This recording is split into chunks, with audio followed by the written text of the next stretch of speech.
investments to be kept. Giving all honor and glory to the Heavenly Father, Yahweh, Bahashem, Bahashai, Bahashon, Kahakodash. Also want to give double honors to our elder apostles and elder bishops of Great Millstone Ruel, as well as peace and blessings, health and wellness to the house of David the elect. Alright, today I want to go into a topic entitled, it's not, I don't have a title for it, but I was just meditating on some things in the morning time before I got in my car. And the thing that I was meditating on was, you know, how the doctors, pharmaceutical industry, all right, but particularly the doctors, they're not hired to heal you. And I might say some words to get this page or this particular video deleted, but it is what it is, you know. But when you go to the hospital, you go to the doctor, this is not sourced in healing you, all right? At the end of the day, because of capitalism, which is a euphemism for greed, because of capitalism, this doctor is hired to prescribe you a pill that was manufactured through a company that's in business to make money off of. He's hired, this doctor is hired to prescribe you a pill that was engineered through a company, manufactured through a company which is in business to make money. And that's the business. All right?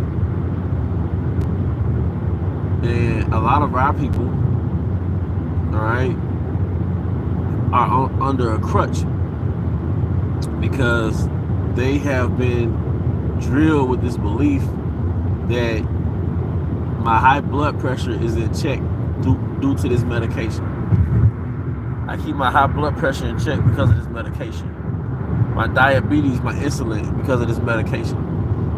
And just just a disclaimer, this is not for medical information. This is for entertainment. This is not for medical information. This is for entertainment. All right? Just driving and talking. That's all I'm doing. But what I've read is that when it comes to diabetes and insulin, that through fasting, you repair your pancreas. Through fasting, you repair your pancreas, man. And when it comes to high blood pressure, cholesterol, one thing that you do is that you exercise. You exercise because you force your heart to pump more blood through those arteries, man. You see? You force your heart to pump more blood through those arteries. You see? And that's the reality of exercising. All right, you force your heart to pump, and that's a lot of diseases is rooted in poor blood circulation. When you increase that blood circulation by exercising. Now the CDC did say that you're supposed to exercise at least 150 minutes a week, and that breaks down to 30 minutes a day, 5 days a week. You see?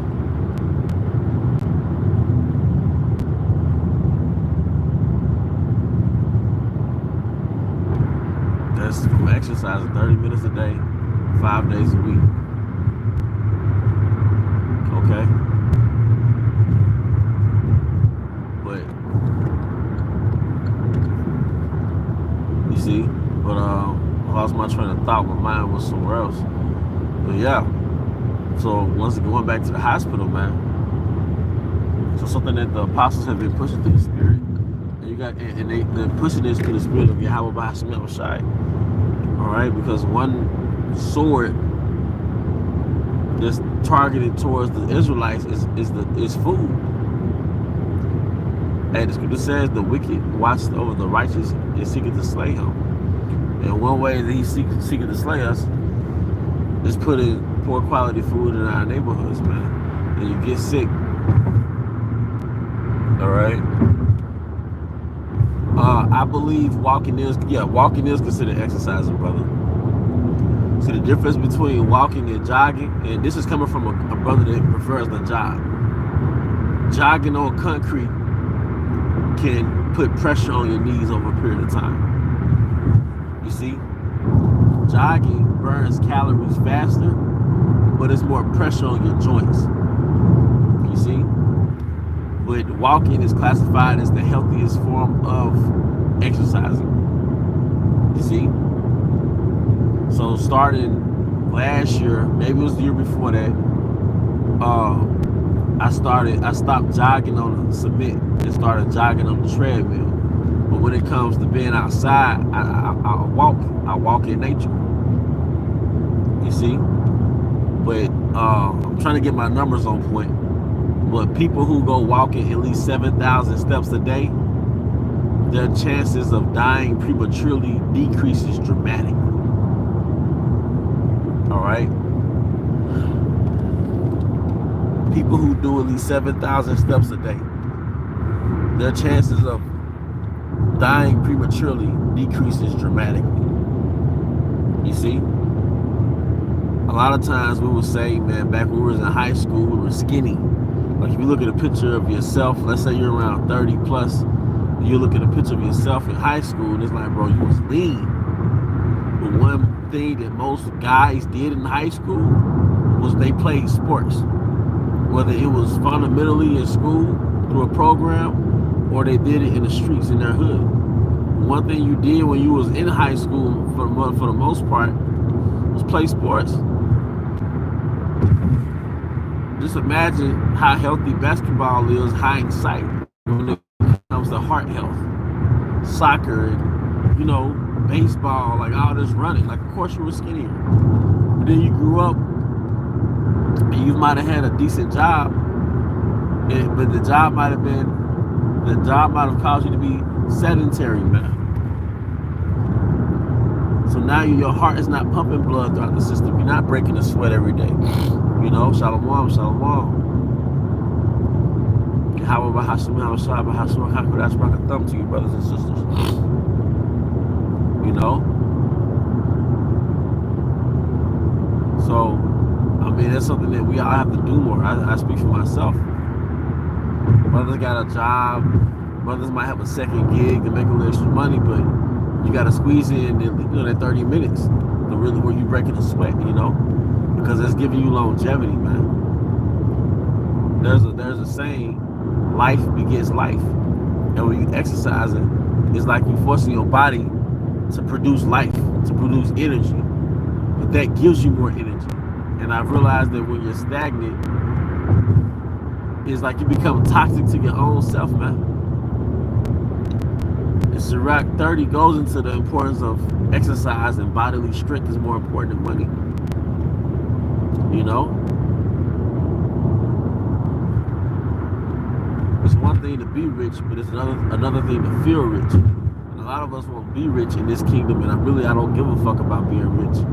But I would like to feel rich. I like to feel hype. I like to feel vitality.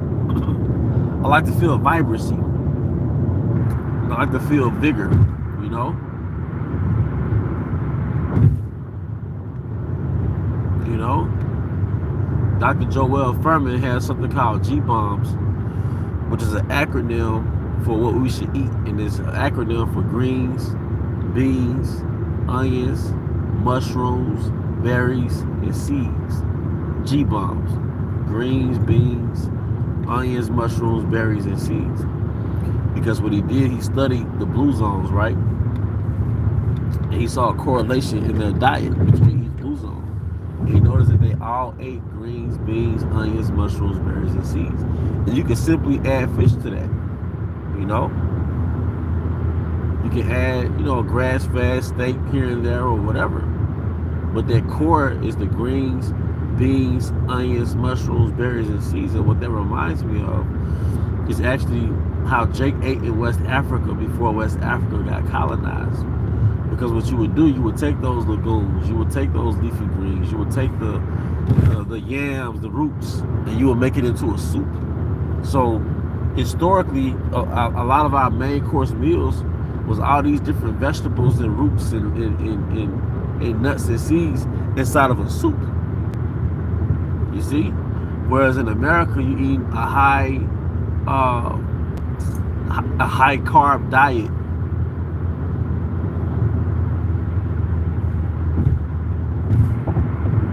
You know, a high carb diet, and it's a lot of bread, processed meat, dairy, processed dairy. You know, and that's the main course meal, and the vegetable might be the lettuce on your burger, man. When you take this chicken not bad, but then it's over seasoned and it's dipped in this saturated grease and this trans fat grease, and it's killing us, man. You know?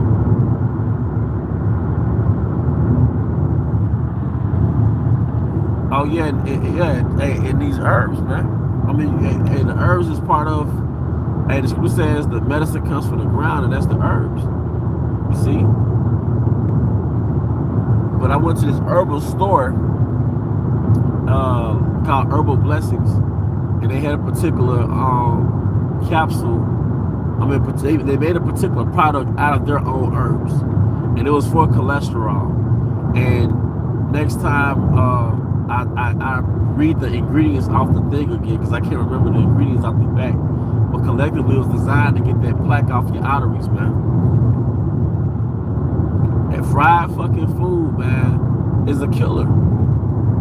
KFC, churches, that gas station shit. I know that seasoned fried shit tastes good as a motherfucker, but you can fry your own food from time to time in like olive oil, man. And you can carefully season your own food, man. You can't eat the food in which your doctor say stop eating. Like, you can't eat the very food that the doctor's putting you on medication for, man. You see? And I do these lessons, for one, it's in my spirit to do it, but we are in the food matrix. So if you're not, tapped into something, if you don't have some type of dietary system, then it's easy to deviate to this bullshit, man. Something that the beloved Elder Apostle Bar said years ago. He said, when you eat food, you gotta ask yourself, how does this benefit me? All right? But because I always wonder about my dad and his father. His father passed away from diabetes at the age of 55. And then just the men in my family on my dad's side, man, they have a heart attack at like 60, man. And they've been, you know what I mean? But the men on my mama's side, they might have had these like reality checks, but they all changed their diet. Like the men on my mama's side, they stopped smoking, they stopped drinking. My granddad is like 75. Not my granddad, my uncle's like 75. Last time I saw him, he was making a fruit smoothie. So before they had their family reunion meal, or before they ate that food, the more dangerous food, he had made a fruit smoothie. But they all changed their diet. They eat like fish and maybe chicken, But the man on my dad's side is like, damn, my uncle, I didn't know him like that, but he had a second heart attack. He died from a second heart attack. And it all happened at around 60 years old. It all happened at around 60, man.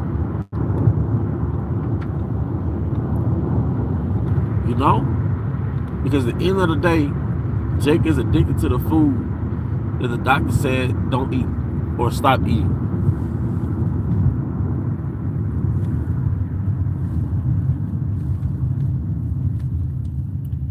Hey, read that brother's comment. The hopeful elect 144, man. Listen to him.